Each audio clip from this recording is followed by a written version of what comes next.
Hello fellow tankers, this is Dauntless, and today I'm going to be playing a game in my Tier 10 German medium tank, the Leopard 1. Now, the Leopard 1, as I've probably told you in many replays, is probably one of my favorite Tier 10 tanks, and this is because it's a lot like a medium tank. It's just, low camo value, obviously, and kind of a big tank, but realistically, the trade-off, which is the amazing gun, is well worth it. And here I'm talking about the amazing gun, but it does troll me quite a bit in this game, as you will see. Now, the map that we're playing on today is Westfield, and if you look at the enemy lineup, it's pretty even. Wargaming has done a decent job balancing the matchmaker. And the major thing that I've noticed when I'm looking at both teams is the fact that they have one extra heavy tank, and that one extra heavy tank is an E100. Now, typically this is not a huge deal, but in a map like this, where having one extra heavy tank like that can make a big difference, especially when there's no artillery to keep them kind of in check and keep them from pushing too aggressively. I have a gut feeling that the North is going to get completely steamrolled, and you can kind of look at that now, how they're kind of spread out wide down here. Their heavy tanks are just being really aggressive, and our guys are kind of clumped up in this corner. And this is a bad sign typically when you see it. Now our 57 heavy and our E5 are kind of engaging, but those guys have all been lit up north, and they are all pushing very aggressively.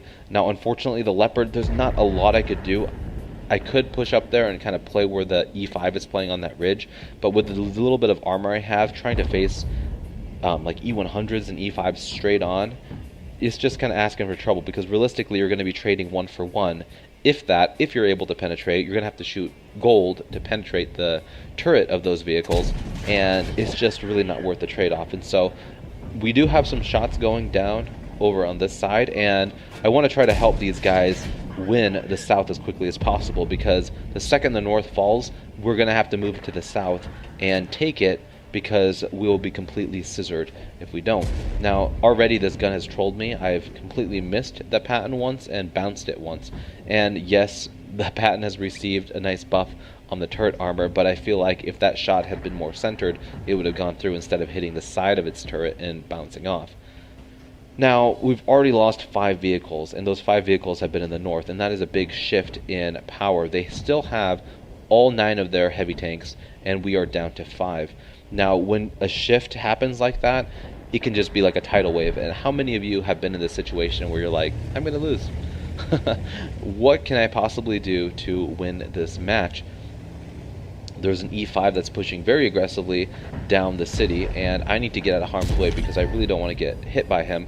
I kind of make a little error there, and I don't get out of harm's way quick enough. But now that he fires at me, I'm just going to put one right back into him, and I'm going to duck down. Now things are looking pretty grim. They have a lot of heavy tanks that are pushing down this slope, and our guys are just kind of dying left and right.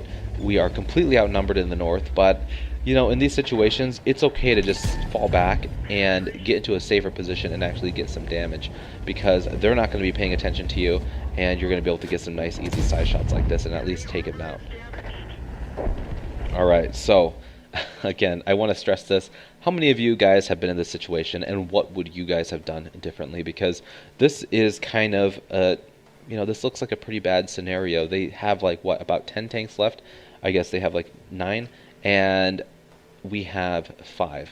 So we're almost down 1v2 ratio, and they have all heavy tanks left except for 2, and we are down to only our medium tanks. Now, this is a bigger map, and there is opportunity to take advantage of distance and accuracy, all the things that a medium tank does well, but they have twice as many vehicles, and if they're able to get around us, that's not going to make much of a difference.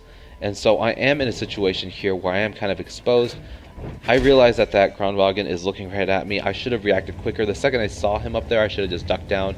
I end up taking unnecessary damage, but fortunately he rolls very low at 302, and I'm able to get out of that situation without taking too much damage. Now, this is where the Leopard shines. I'm able to get my distance as quickly as possible, because again, if I'm caught out in the open with those tanks like the E100s, the Jagdtiger E100, the T57 Heavy, any of those, if I'm out in the open with my pants down, they're just going to completely destroy me. And so I need to get behind some of these bushes and keep my distance. Now, it's really important to pay attention to the mini-map in these situations, especially that white circle, because that's going to tell you the maximum render distance, spotting distance that the enemies have. And so as long as I stay out of that for the most part, or at least keep the enemies that have that are within that view range behind, or keep a bush between me and them, I should be okay. Now this is where my gun starts to troll me.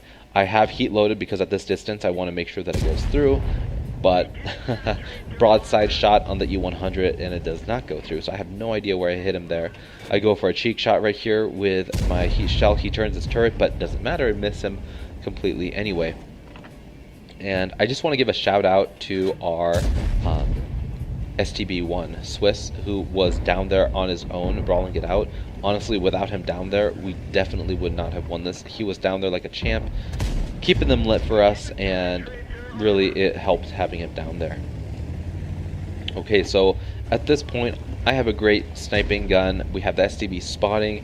We have two tanks down on our base. The Kranvagn and the E5 are unaccounted for. I'm thinking if those guys are halfway decent players, they're probably going to try to swing around behind us. The E50 has never even been lit, so we know that he's going to be full life. And there he is. He gets spotted right in the center of the map.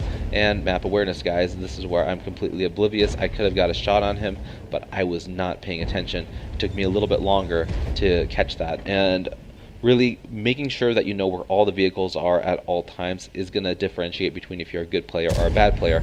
I didn't take too long to catch on to the fact that he was there, but there are players that will tunnel vision and completely not even notice another tank that's just giving them their side when, you know, because something is on the cap or something. So anyway, just wanted to point that out, because when I watch my own replays, I do catch the mistakes that I make.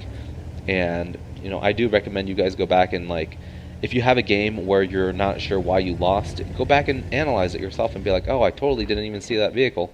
And you guys do have the option, if you are a Patreon of mine on my Patreon website, the link is down below, you can have the opportunity to have some of your replays reviewed on my channel as well. So if that's something you're interested in, you can check that out and I can critique your gameplay.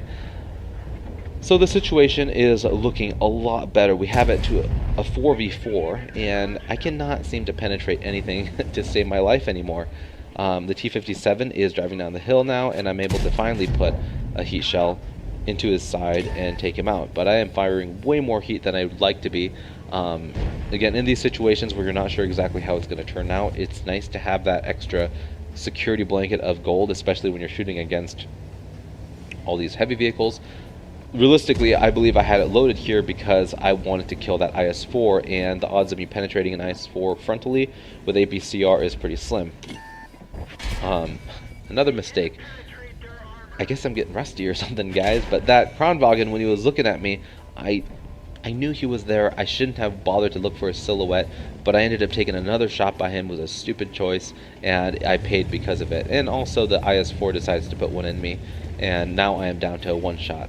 I realize that this is not a good position to be in because I cannot damage a Kranvagn with any kind of ammunition except for maybe HE and hurt him for like 10 damage when he's in a hull down position like that. The Kranvagn did a smart thing by circling around behind us like that, and really his presence there is very, very intimidating, and if I make one wrong move, I'm gonna kill myself. And then the E5 is up there as well.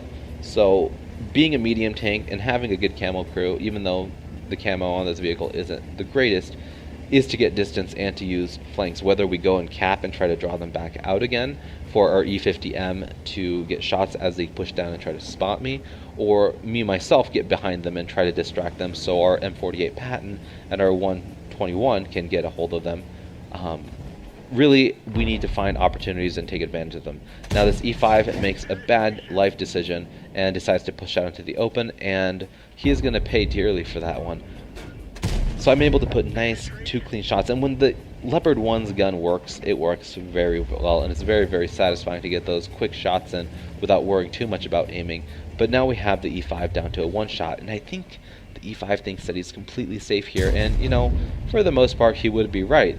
This gun, you know, at that distance of 400 meters and 0.3 accuracy, it's not going to be, you know, awesome. 400 meters times 0.3 meters is going to be, what, 1.2 meters? Meaning that, you know, I don't know how big the cupola on the E5 is. I'm assuming it's probably about 3 feet. And so I have like a 1 in 4 chance of hitting that thing. And guess what? I did fire 4 shots at it, and I was able to connect the last one. So those are some odds right there, right? Or statistics, or whatever you want to call it. But now we have the situation down to a 1v3. The tides have turned in our favor, but unfortunately we are all down to 1 shots. He has good armor, and he also has an autoloader. I decide that it might be in our best interest to try to cap the base, but then our M48 Patton, well, when the M48 Patton died, I realized that I had to try to do something different and distract him, and I decided to go for the cap. But our E5 is pushing in aggressive, and I decide, you know what, if I sit on this cap, he's just going to come YOLOing down, he's going to spot me, and then I'm going to die, and it's going to throw the game. And I feel confident enough in this scenario where I'm pretty sure I can take him out if we can draw him out. We still have 5 minutes left on the game, and if push comes to shove, I can always turn around and go cap, but I don't want to do that if I don't have to. Now, if you're reading what the people are saying, everyone's trying to tell us how to play. It's slightly annoying, but it is what it is, right? Everyone has invested so much into this game because we all thought we were going to lose, and the mediums that stayed alive really held together as a team, and it's a good feeling like that. So they're kind of cheering us on / telling us what to do, but again, I'm okay with it. They're not really being super rude about it, which a lot of people do. So anyway, the Kranvagn is still there. I'm guaranteeing you that he is reloaded, and he is going to try to take us out. He only has to contact 1 on each of us, and we will be just completely out of luck.